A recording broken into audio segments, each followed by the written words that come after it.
Meu nome é Lívia Mendes. Tenho 32 anos. E no momento em que os garfos de sobremesa foram colocados ao lado da porcelana na ceia de Natal da família, eu já sabia que estava sendo preparada para ser o entretenimento da noite. Era assim com noites como aquela. A sala sempre parecia bonita o suficiente para enganar quem olhava de fora. Luzes âmbar quentes pendiam das vigas do antigo galpão de trem que alugávamos todo dezembro. Guirlandas de folhas verdes enroladas nas colunas de ferro, jazz tocando baixo sob o tilintar dos copos. E todo mundo vestido como se pertencesse a um catálogo chamado Natal Perfeito Brasileiro. Mas eu sabia a verdade. Sabia como um sorriso na minha família podia virar uma lâmina em segundos. Fiquei perto do fundo com um copo de água com gás na mão, sentindo o mesmo velho alerta se mexer no peito. Não era exatamente medo, era mais memória muscular. 3 natais passaram pela minha cabeça antes mesmo de alguém chamar meu nome. O ano em que cheguei atrasada porque a caminhonete do trabalho quebrou e alguém na mesa brincou que pelo menos o fracasso tinha uniforme, porque eu ainda estava de bota de segurança. O ano em que levei um presente feito à mão e vi ele ser colocado de lado para bolsas de marca e relógios caros. O ano em que ouvi minha mãe dizer para uma prima que eu ainda estava experimentando a vida, como se eu fosse uma adolescente testando identidades, em vez de uma mulher adulta sustentando o próprio negócio com as próprias mãos. Do outro lado da sala, a única pessoa que me olhava sem pena era Tássia. Ela me deu aquele aceno pequeno e firme que dizia que também via a tempestade se formando. E quando ouvi uma colher bater contra um copo na mesa principal, soube que o momento havia chegado. Mas antes de contar o que foi dito em seguida e o que aconteceu depois que finalmente respondi, me diga, que horas são aí agora e de onde você está assistindo? Estou curiosa para ver até onde isso vai chegar. Minha mãe, Linda Mendes, adorava um brinde quase tanto quanto adorava ser admirada por fazer um.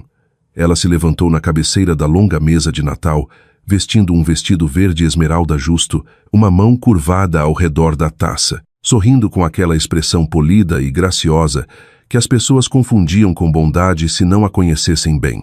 O antigo galpão brilhava ao redor dela, guirlandas enroladas nas vigas de ferro, luz de velas refletindo em cada taça, jazz suave deslizando sob o burburinho da conversa do jantar, e por um segundo suspenso, parecia uma reunião familiar perfeita. Meu pai, Roberto, sentava à direita dela com uma expressão rígida e cansada que me dizia que ele já sentia para onde aquilo ia e já havia escolhido o silêncio, em vez de interromper. Minha irmã mais velha, Bruna, se recostava com a confiança fácil de quem havia passado a noite inteira sendo admirada. Ela passara a noite toda contando histórias sobre jantares com clientes, vitórias em investimentos, um projeto de empreendimento de luxo e uma viagem de fim de semana que ela insistia em chamar de simples, mesmo custando mais que minha primeira caminhonete. Então mamãe bateu levemente o garfo contra a taça e a sala obedeceu. As minhas filhas, disse ela calorosamente, puxando todos para dentro. Uma que nos orgulhou cedo e outra que... Ela fez uma pausa exatamente longa o suficiente para fazer as pessoas sorrirem em expectativa. Então se virou para mim com aquele olhar doce e afiado que eu conhecia desde criança. A que ainda não conseguiu organizar a vida. Algumas pessoas riram imediatamente.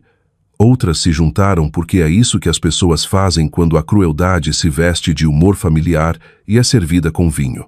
Antes mesmo do som terminar de percorrer a mesa, Bruna levantou a própria taça e acrescentou: mas pelo menos ela faz a gente se sentir melhor financeiramente. Essa arrancou a maior risada. Aquela com ombros balançando e cabeças baixando, e um primo apertando os lábios tarde demais para esconder. O calor subiu pelo meu pescoço, mas não era vergonha dessa vez, era clareza. Olhei ao redor da mesa e vi exatamente o que acontecia o tempo todo. As pessoas não estavam assistindo a uma piada. Estavam participando de um ritual. Eu tinha um papel, e meu papel era absorver o golpe, sorrir fracamente, e fazer todo mundo se sentir um pouco mais realizado. Meu polegar apertou o pé da taça até eu achar que ia quebrar. Em vez disso, bati ela com força na mesa. O som seco cortou o riso. Garfos pararam no meio do caminho até a boca. Até a garçonete perto do fundo diminuiu o passo. Eu me levantei, peguei a taça novamente e sorri de um jeito que fez a expressão de Bruna mudar primeiro. Tudo bem, eu disse. Vamos fazer um brinde de verdade. A sala ficou imóvel. As pessoas que chamaram meu negócio de instável, sujo, vergonhoso e não sério o suficiente para valer, e que depois lembravam que eu existia toda vez que precisavam de dinheiro, mão de obra ou um problema resolvido rápido. Ninguém se mexeu. O rosto da minha mãe mudou uma fração, mas foi o suficiente. A mulher que zombou de mim por comprar placas de neon velhas e painéis de madeira rachados. E depois me ligou pedindo 12 mil reais quando o empreiteiro da boutique dela abandonou a reforma no meio. A irmã que brinca que eu faço todo mundo se sentir mais rico, depois que paguei o aluguel dela quando o apartamento de luxo dela consumiu cada centavo que ela tinha. A família que adora me apresentar como a que ainda está tentando entender a vida, enquanto depende de mim em silêncio, sempre que as vidas polidas deles começam a rachar nas costuras.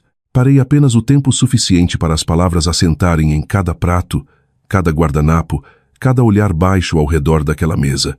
E acima de tudo eu disse, levantando a taça um pouco mais alto, as pessoas que confundem aparência com caráter, porque uma dessas coisas sobrevive quando a sala fica em silêncio. Os lábios da minha mãe se abriram, mas nenhum som saiu. O sorrisinho de Bruna desapareceu completamente, como se alguém tivesse desligado um interruptor. Ninguém se mexeu. Ninguém. O silêncio que veio depois não foi do tipo constrangido. Foi mais pesado, mais alerta. Como se a sala inteira tivesse descoberto um buraco escondido sob o piso e estivesse tentando não pisar errado. Minha mãe se recuperou primeiro, porque mulheres como Linda sempre acreditavam que o controle podia ser retomado se falassem com firmeza suficiente. Ela baixou a taça com muito cuidado, colocou ao lado do prato e disse meu nome num tom tão frio que quase tirou sangue. Lívia. Só isso. Um aviso disfarçado de compostura. Depois se endireitou e acrescentou: você não fala comigo assim na frente dos convidados. Deixei escapar uma respiração curta que quase virou riso. Convidados, eu disse. Você quer dizer à plateia que você precisava? O maxilar dela se apertou. Meu pai se mexeu na cadeira e passou a mão pela boca, o mesmo gesto cansado que ele usava sempre que queria que o conflito desaparecesse, sem que ninguém fosse responsabilizado por tê-lo causado. Vamos todos nos acalmar, murmurou ele, não alto o suficiente para importar. Bruna se inclinou para a frente. A confiança preguiçosa escorregando do rosto e endurecendo em algo mais brilhante e mais cruel. Isso é inacreditável, disse ela. Você está realmente fazendo isso por causa de uma brincadeira? Uma brincadeira? Repeti. Que conveniente. Enfiei a mão na bolsa e tirei o celular. Sem drama, sem truque, apenas com calma, porque eu já tinha passado anos demais sendo chamada de sensível, dramática ou confusa para não guardar registros. Quer que eu leia as datas das transferências? Perguntei. A cor de Bruna mudou primeiro. Os olhos da minha mãe se estreitaram. Não seja vulgar, disparou mamãe. Dinheiro entre família é privado. Não, eu disse. É privado quando há respeito mútuo. Quando um lado é ridicularizado em público e usado em particular, isso não é privacidade. Isso é ocultação. Um homem perto do fim da mesa de repente ficou fascinado com o prato de pão. Alguém ao lado dele largou uma faca rápido demais. Desbloqueei o celular e olhei as anotações que eu mantinha para me convencer de que não tinha imaginado o padrão. 17 de março, eu disse. Transferência de emergência para cobrir excedente de reforma. 2 de abril. Pix para cobrir falta de patrocínio de gala. 12 de junho. Materiais adiantados porque o locador da Bruna exigiu comprovante de reparos antes de liberar o depósito. Setembro. Ajuda com o valor da receita médica do pai. Meu pai olhou para a mesa tão rápido que quase doeu ver. A expressão da minha mãe passou de indignação para alarme, porque ela sentia a estrutura desmoronando. A história que eles construíram sobre mim só funcionava se ninguém comparasse com os fatos. Bruna bufou, mas agora havia tensão na voz. Você está agindo como se tivesse sido obrigada. Não, eu disse. Estou agindo como alguém que finalmente percebeu como minha generosidade se tornou útil quando podia ser separada da minha dignidade. Isso acertou mais forte do que eu esperava. Talvez porque fosse a primeira frase da noite que soava menos como raiva e mais como diagnóstico. Então o momento ficou mais afiado quando Helena Mercer, uma das amigas mais antigas da minha mãe e uma das poucas mulheres na sala cuja aprovação Linda realmente valorizava, dobrou o guardanapo e olhou direto para ela. Ela não está inventando isso, linda, disse Helena com calma. A sala pareceu encolher. Minha mãe se virou para ela com incredulidade aberta. Como é? Helena não piscou. Você me contou na primavera que a Lívia estava ajudando a cobrir um rombo temporário e que você era grata. Eu lembro porque você também riu do quanto era irônico, considerando quantas vezes você diz que ela não consegue organizar a própria vida. Isso foi o fim. Os dedos da minha mãe tremeram contra a mesa, bateram na base da taça de vinho e derramaram uma mancha escura de tinto sobre a toalha branca. O líquido correu entre os talheres e sobre os guardanapos dobrados como algo teatral e feio que finalmente se recusava a ficar contido. Ninguém correu com guardanapos extras. Ninguém fez piada. A falta de socorro naquele momento disse mais do que palavras poderiam. Bruna tentou recuperar o clima com uma risada frágil. Todo mundo pode parar de agir como se a Lívia fosse uma santa vítima, mas a voz dela rachou levemente na última palavra e, pela primeira vez na vida, ninguém se moveu para reforçá-la. Uma mulher do outro lado da mesa murmurou, não baixo o suficiente. Isso foi cruel. E outra respondeu, sempre é. Bruna ouviu as duas. Vi a certeza sair do rosto dela em pedaços. Minha mãe apontou para mim, a voz agora mais alta, sem polimento. Depois de tudo o que fizemos por você, é assim que você nos retribui? Eu me aproximei da mesa, não de forma agressiva, apenas sem vontade de encolher mais. Então diga, eu falei. Diga exatamente o que vocês fizeram por mim, que não veio amarrado à humilhação, comparação ou uma história que vocês pudessem contar depois para se fazerem de generosos. Ela abriu a boca e parou, porque não havia nada. Nenhuma resposta que sobrevivesse à luz do dia. E naquele segundo congelado, todo mundo na sala entendeu o que eu entendia havia anos, mas nunca tinha dito em voz alta. Eles não só gostavam de me diminuir, eles dependiam disso. Meu papel menor tornava as identidades maiores deles mais fáceis de manter. Sem ele, eles pareciam menos impressionantes, menos seguros, menos inocentes. Era por isso que a verdade os assustava mais do que o insulto jamais tinha me machucado. Foi quando Tássia se levantou. Ela não fez isso de forma dramática, nem bateu na mesa, nem se anunciou como heroína de filme. Simplesmente se ergueu da cadeira com a firmeza quieta de alguém que havia assistido o suficiente e decidido que a linha já tinha sido cruzada há muito tempo. Tássia me conhecia desde os 19 anos, quando eu fazia aulas na faculdade comunitária de dia e trabalhava à noite num escritório de ferro velho que cheirava a ferrugem, café e papelão molhado. Ela me vira chegar às aulas com tinta no cabelo, um corte nos nós dos dedos e o dinheiro exato contado para os livros, porque cada real já tinha um destino. Ela me vira construir um negócio a partir de peças de arquitetura descartadas, enquanto pessoas com sapatos mais limpos e mãos mais macias chamavam aquilo de fase. Mais importante, ela estivera perto o suficiente ao longo dos anos para saber quais histórias da família eram piadas e quais eram feridas usando um sorriso. Ela está dizendo a verdade, disse Tássia, a voz clara e firme. Cabeças se viraram para ela imediatamente.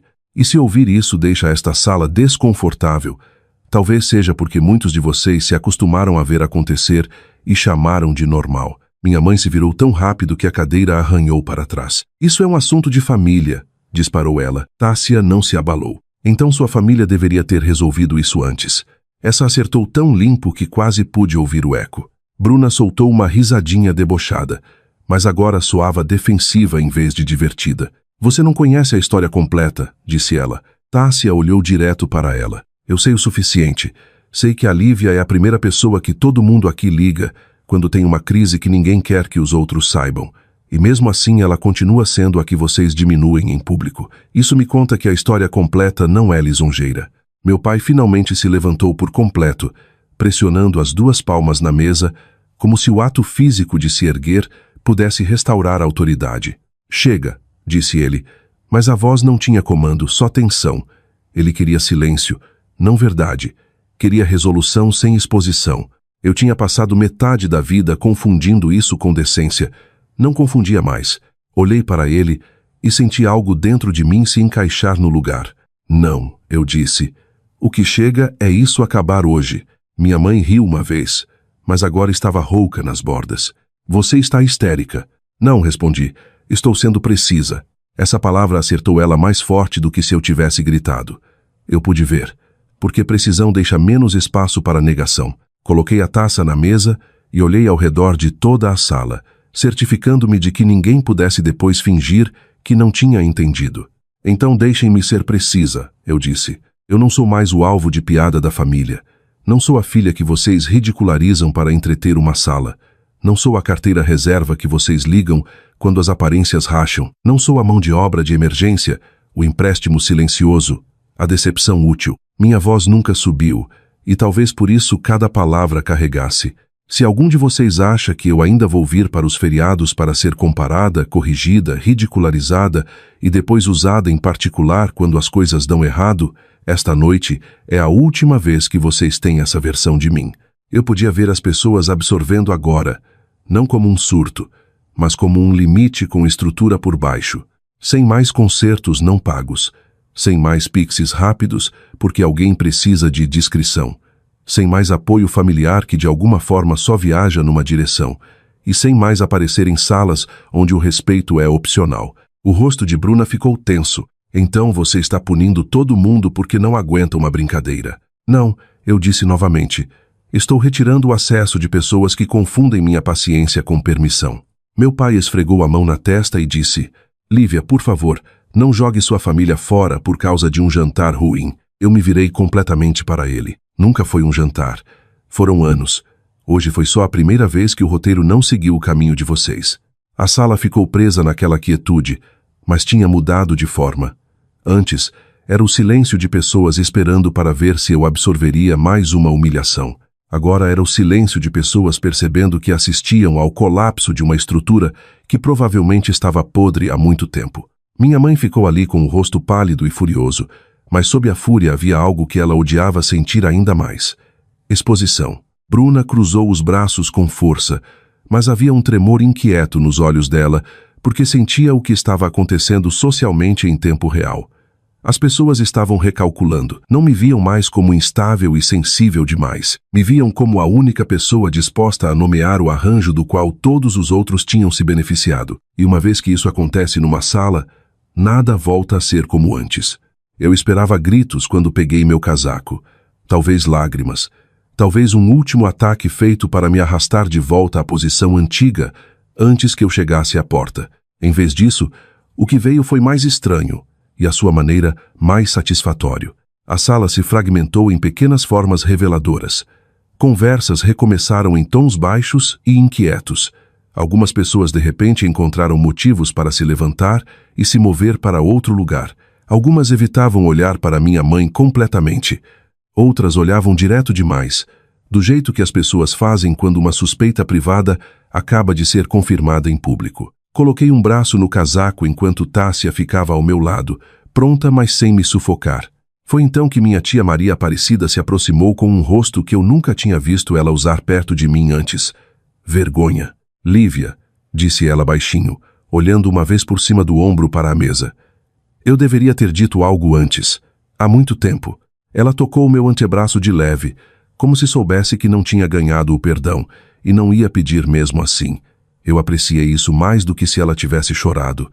Um primo 2 anos mais novo que eu, alguém que geralmente me ignorava nas funções familiares, a menos que precisasse de ajuda para mudar móveis, se aproximou em seguida. Vi a página do seu estúdio online, disse ele sem jeito. Seu trabalho é incrível. Fez uma pausa. Desculpa. Foi breve, desajeitado e mais honesto do que qualquer coisa que eu tinha ouvido da minha família imediata a noite toda. Perto do cabideiro, uma das amigas de bridge da minha mãe murmurou para outra mulher: essa menina tem mais classe do que eu teria. E embora as duas tentassem sussurrar, a frase viajou. Minha mãe ouviu. Eu soube pela forma como os ombros dela enrijeceram. O verdadeiro desmoronamento, porém, começou atrás de mim. Bruna sibilou. Você deixou isso sair do controle. E minha mãe retrucou. Foi você que abriu a boca. Isso quase me fez virar e sorrir. A aliança delas sempre dependeu de eu ficar mais baixa na hierarquia familiar que as duas. No minuto em que saí da posição, elas começaram a redistribuir a culpa como executivos em pânico depois de um escândalo. Meu pai disse algo baixo demais para eu ouvir, e minha mãe o cortou com rispidez. Mesmo sem ouvir as palavras, entendi o ritmo. Controle de danos, reputação, narrativa. Nada incluía perguntar se eu estava machucada. Lá fora, o ar frio bateu no meu rosto como uma bênção. As paredes de tijolo do galpão ainda seguravam as últimas luzes de Natal e o estacionamento brilhava sob uma fina camada de gelo. Fiquei ali um segundo só respirando, as mãos ainda nas chaves, enquanto o barulho da festa se transformava num latejar abafado atrás da porta. Tássia desceu os degraus um momento depois e ficou ao meu lado em silêncio, sem me apressar para comentar. Finalmente perguntou: "Quer saber o que eles estão dizendo aí dentro?" Balancei a cabeça. Não o suficiente para prestar atenção de graça. Isso arrancou uma risada de nós duas, e eu precisava mais do que imaginava. Dirigimos até um café aberto até tarde no bairro da Vila Madalena, onde as janelas estavam embaçadas pelo frio e a máquina de expresso soava como um pequeno motor tentando se manter vivo. Enrolei as duas mãos ao redor de uma caneca de café preto, mesmo sem ter certeza se queria café. Só precisava de algo quente e sólido para segurar. Meu celular começou a acender antes mesmo de nos sentarmos. Primeiro minha mãe, depois Bruna, depois meu pai, depois o grupo da família, de repente ativo com as mesmas pessoas que tinham assistido em silêncio uma hora antes. As mensagens vieram exatamente na ordem que eu deveria ter previsto. "Como você pôde envergonhar sua mãe assim? Você exagerou. Isso deveria ter ficado privado. Família ajuda família." Bruna mandou uma mais longa dizendo que eu estava reescrevendo a história porque era insegura com o rumo que minha vida tinha tomado. Fiquei olhando para aquela mensagem até começar a rir.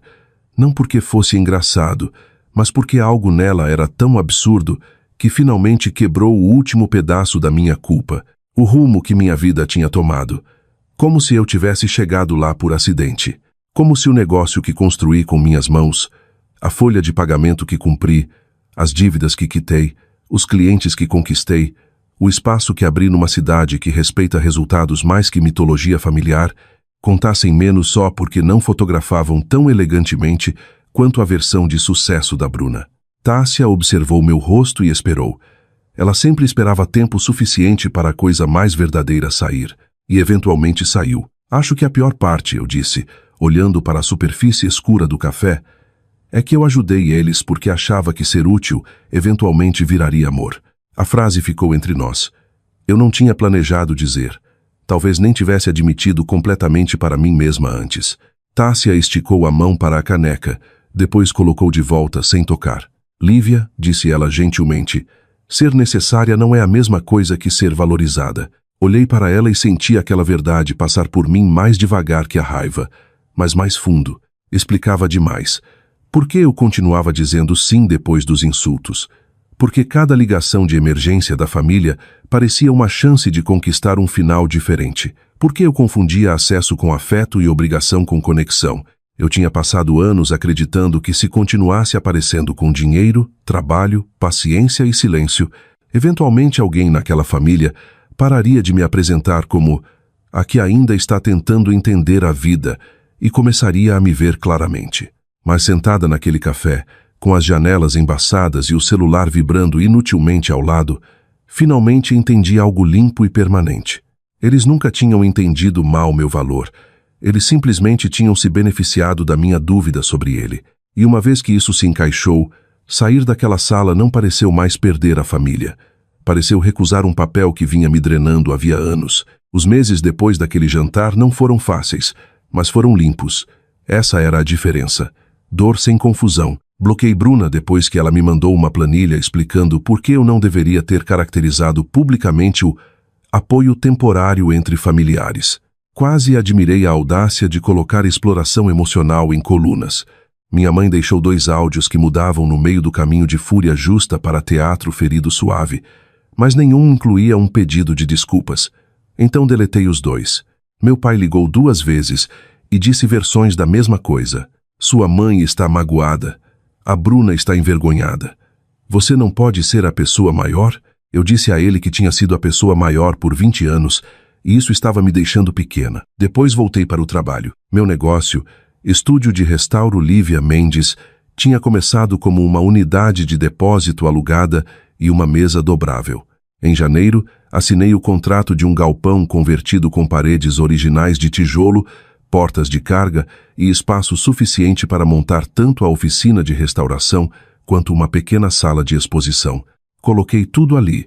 Passava as manhãs tirando tinta de placas de hotel centenárias, as tardes negociando com donos de bares e desenvolvedores de boutiques, as noites fotografando peças restauradas para a loja online. Minha equipe cresceu de 3 para 9 pessoas. Uma revista local fez uma matéria chamando meu trabalho de Nostalgia Industrial com Alma, que era pretensioso o suficiente para fazer Tássia bufar e útil o suficiente para triplicar as consultas que chegavam. Pela primeira vez na vida, as pessoas não me perguntavam o que eu fazia com aquele sorrisinho que realmente significava "Quando você vai levar a sério?". Elas perguntavam quanto tempo era a lista de espera, e ainda assim, o trabalho mais profundo não era o negócio, era eu. Uma noite, cercada por lonas e luminárias de latão, admiti algo que nunca tinha me permitido dizer antes. Eu não tinha ficado só com raiva da minha família. Tinha ficado com raiva de mim mesma por deixar eles me treinarem a acreditar que resistência era virtude, que aceitar humilhação em silêncio me tornava nobre, que o amor tinha que ser conquistado em parcelas. Uma vez que vi isso, mudei mais que minha lista de contatos. Mudei minhas regras. Sem mão de obra não paga, sem empréstimos de emergência sem contrato, sem comparecer a eventos onde eu era tolerada em vez de respeitada. Quando a primavera chegou, planejei minha primeira casa aberta pública para o galpão. Não só um evento de vendas, uma declaração. Tássia ajudou com a lista de convidados, iluminação e divulgação para a imprensa.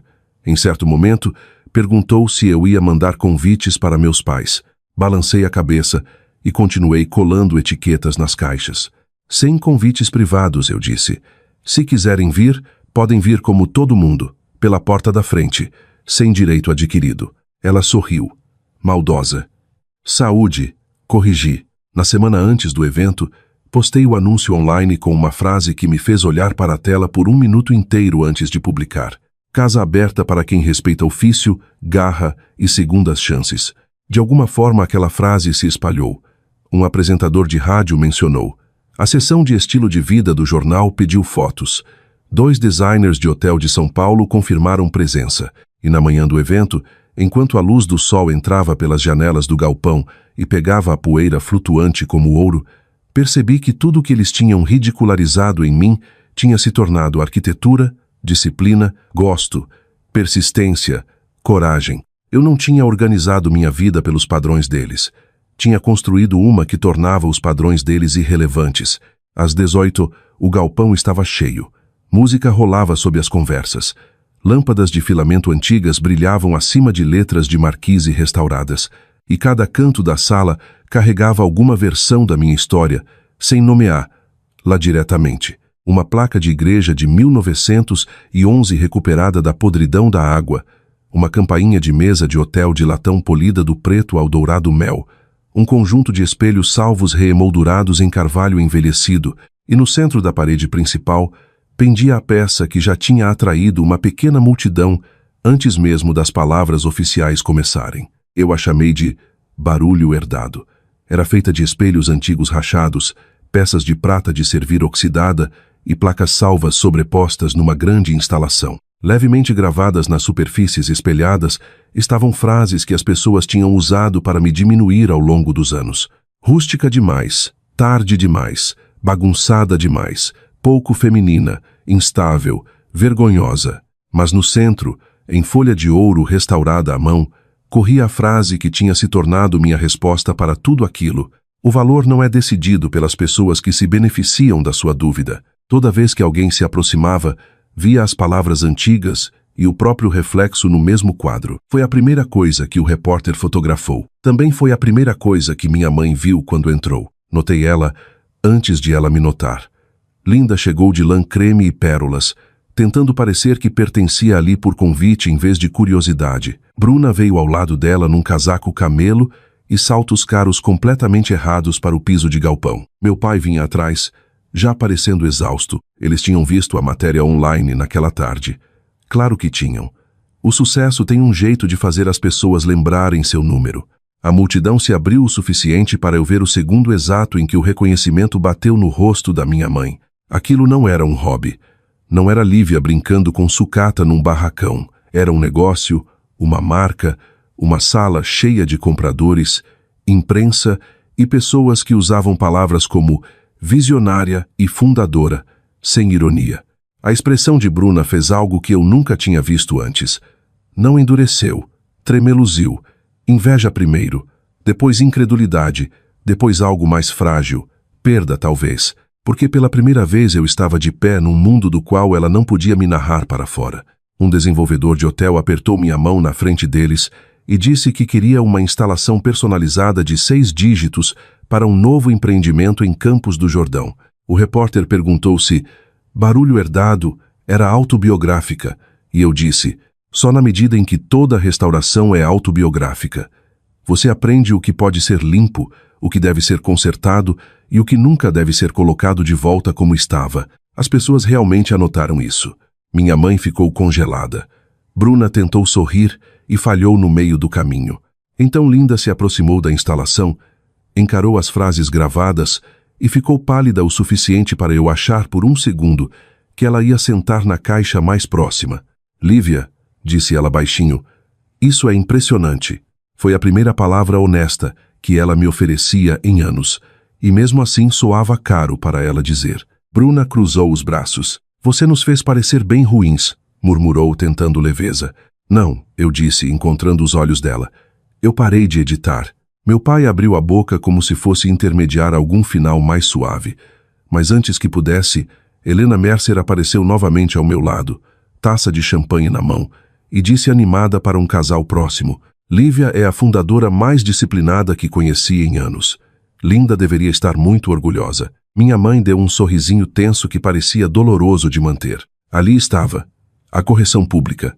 Não alta, não teatral permanente. Bruna olhou ao redor e finalmente entendeu que não haveria sala naquela noite onde ela fosse automaticamente a filha admirada e eu a lição de moral. As pessoas pediam meu cartão, entrevistas, prazos, preços, fotos. Ninguém perguntava o que Bruna fazia. Ninguém pedia para minha mãe me explicar. Deixei aquele silêncio fazer seu trabalho. Mais tarde, quando a multidão diminuiu e a letra dourada da instalação pegava a última luz da noite, minha mãe veio até mim sozinha.